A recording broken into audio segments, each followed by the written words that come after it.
Hello student. जैसा कि आपको पता है एंडोक्राइन सिस्टम चल रहा था, कुछ टॉपिक पीछे बच गया था जिसमें से एक एडीएच हार्मोन और एक बचा हुआ है ऑक्सीटोसिन। इन दो के बाद में इस लेक्चर के बाद एक और लेक्चर आपको मिलेगा जिसके अंदर आपको उन हार्मोन से रिलेटेड कुछ डिजीज़ के बारे में बताया जाएगा कि कौन कौन सी डिजीज़ है जो हार्मोन से रिलेटेड होती है। मीन्स हार्मोन यदि बॉडी के अंदर बढ़ जाए तो कौन सी डिजीज़ होगी, यदि हार्मोन का लेवल कम हो जाए बॉडी के अंदर तो कौन कौन सी डिजीज़ होती है।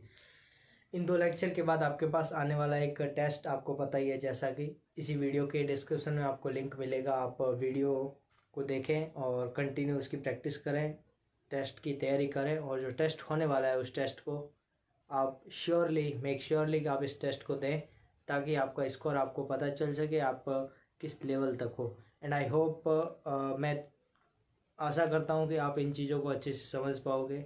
और ये जो एंडोक्राइन सिस्टम हमने कंप्लीट करवाया है, अगर आप इस चीज़ को कम्प्लीटली अच्छे से प्रिपेयर कर देते हो तो इसमें से आपका नीट का क्वेश्चंस बाहर जाने की संभावना न के बराबर है। सो आई सजेस्ट कि आप चीज़ों को अच्छे से प्रिपेयर करें और हम अपने डिस्कशन को कंटिन्यू करते हैं। जहाँ तक हमारी बात चल रही थी एंडोक्राइन सिस्टम के बारे में, दो हार्मोन बचे हुए थे, एक तो था एडीएच एंड नंबर 2 ऑक्सीटोसिन। आपको याद रखना है, यहाँ से क्वेश्चन पूछा गया है कि एडीएच और ऑक्सीटोसिन कहाँ से सीक्रेट होते हैं। मैंने आपको एक चीज़ पहले ही बता दी, क्वेश्चंस को ध्यान से पढ़ना है। क्वेश्चंस क्या कह रहा है, क्वेश्चंस आपको घुमाने की कोशिश भी करेगा। क्वेश्चंस क्या भी आ रहा है, मान लो आपके सामने क्वेश्चंस आ गया, क्वेश्चंस ये आ गया हु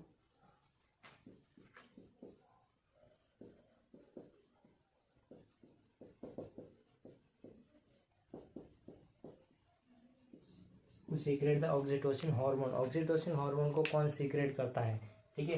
तो आपके पास ऑप्शन के अंदर कौन कौन आ जाएगा, मान लो ए ऑप्शन दे दिया मैंने anterior pituitary gland, B option दे दिया posterior pituitary gland, C option दे दिया हाइपोथैलेमस एंड डी ऑप्शन दे दिया नन ऑफ अबव, ठीक है। तो आपका आंसर क्या जाएगा, ठीक है। आप कमेंट सेक्शन में इसका आंसर जरूर बताएं, ये आपके लिए क्वेश्चन छोड़ता हूँ, ठीक है। उसके बाद हम आगे चलते हैं, डिस्कशन करते हैं ऑक्सीटोसिन और एडीएच के बारे में। उससे पहले मैं आपको ऑक्सीटोसिन के बारे में, छोटे से हार्मोन है, ज़्यादा इसके बारे में डिटेल है नहीं। ऑक्सीटोसिन, ठीक है, ये करता क्या है याद रखना। अगर आपको पूछ रहे कि इसका फॉर्मेशन कहाँ से होता है, क्वेश्चंस के अंदर पूछ रहे हैं कि ऑक्सीटोसिन का फॉर्मेशन कहाँ से होता है, तो आपको बताना इसका फॉर्मेशन जो होता है वो होता है हाइपोथैलेमस से। आप पुरानी किताबों में जितने भी पढ़ते आए हो और आपने ये देखा होगा कि जो ऑक्सीटोसिन और एडीएच है वो पोस्टीरियर पिट्यूटरी ग्लैंड से आते हैं।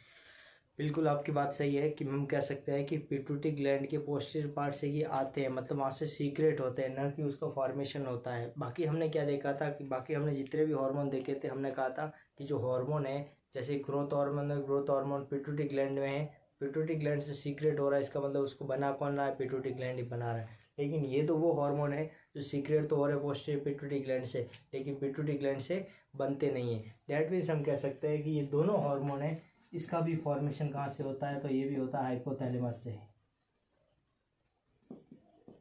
इसका भी फॉर्मेशन कहाँ से होता है, हाइपोथैलेमस से। दैट मीन्स हमारी चीज़ यहाँ तक पहुँच जाती है कि हमने कहा कि दोनों हार्मोन जो है ऑक्सीटोसिन एंड एडीएच की फुल फॉर्म आपको बता रखी है एंटी डायूरेटिक हार्मोन। ये दोनों जो है, इन दोनों का फॉर्मेशन कहाँ पर होता है, तो फॉर्मेशन होता है हाइपोथैलेमस में, लेकिन वो सीक्रेट होते हैं, वो होते हैं पोस्टीरियर पिट्यूटरी ग्लैंड, इसका दूसरा नाम है neuro hypophysis.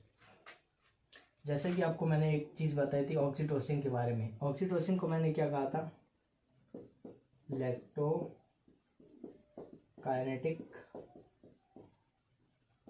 Hormone.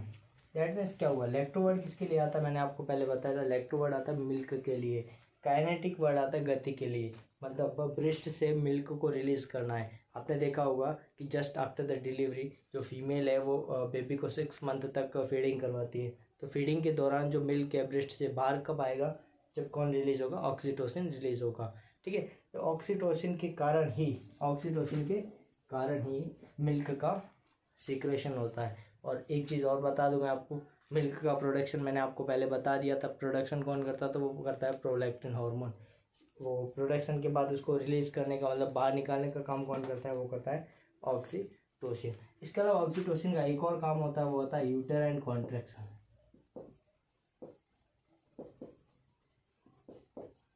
At the time of labour या पार्चुरेशन, ठीक है, जैसे ही पार्चुरेशन या लेबर की स्टेज स्टार्ट होती है, दैट मीन बच्चा जब फीमेल के यूट्रस से बाहर की ओर मूव होने लगता है, मीन्स डिलीवर होने लगता है, at the time of delivery uterus के अंदर कॉन्ट्रैक्शन देखे जाते हैं, और वो कॉन्ट्रैक्शन किसकी वजह से होता है, वो होता है ऑक्सीटोसिन की वजह से।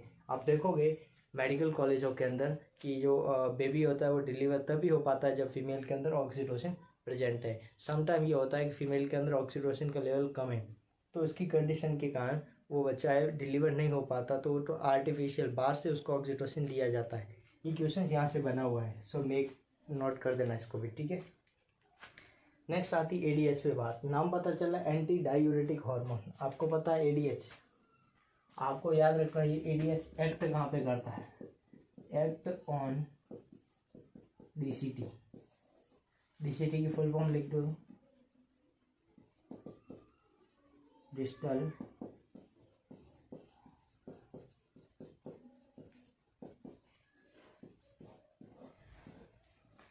ये जो एक्ट करता है एडीएच वो करता है डिस्टल कॉन्वोल्यूटेड ट्यूब। जब हम नेफ्रॉन का डायग्राम पढ़ेंगे किडनी के अंदर, किडनी का जब नेफ्रॉन का डायग्राम पढ़ेंगे तो लास्ट वाला पार्ट होता है जिसका नाम है कलेक्टिंग डक्ट। कलेक्टिंग डक्ट से पहले होता है जिसको बोलते हैं डीसीटी, डिस्टल कॉन्वोल्यूटेड ट्यूब। तो डिस्टल कॉन्वोल्यूटेड ट्यूब के ऊपर क्या पाया जाता है, एडीएच के रिसेप्टर पाए जाते हैं। वहाँ पे जाकर के एडीएच क्या करेगा, काम करेगा। अब एडीएच का काम क्या होता है, एडीएच का काम ये होता है, ये क्या करता है, यूरिन फॉर्मेशन को कम करता है। दैट मीन्स यूरिन का जो एक्सक्रेशन होता है उसको कम करता है। दैट मीन्स यदि गर्मियों के दिन है तो गर्मियों के दिन में बॉडी को क्या करना होता है, पानी को बॉडी के अंदर स्टोर करना होता है, मीन्स बॉडी से वाटर कम से कम लॉस हो।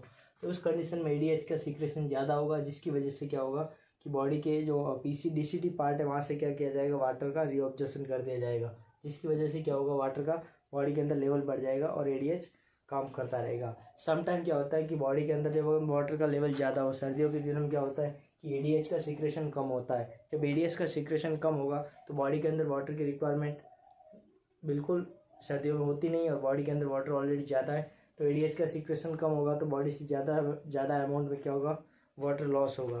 तो ये सारी चीज़ किसकी वजह से देखने को मिलती है, एडीएच। आपको एक ही याद रखना, एडीएच एक्ट कहाँ पे करता है, डीसीटी पे। कहाँ पर एक्ट करता है, डीसीटी। अगर आपको मेडिकल कॉलेजों में जाओगे तो आपको पता चलेगा एडीएच एक्ट कहाँ पर करता है, वो करता है collecting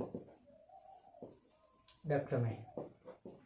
this is the most important, आपकी बुक्स के अंदर लिखा हुआ है डीसीटी, लेकिन आप मेडिकल कॉलेज में पहुंचोगे तो आपको पता चलेगा कि वो कहाँ पे एक्ट करता है, कलेक्टिंग डक्ट पर एडीएच काम करता है।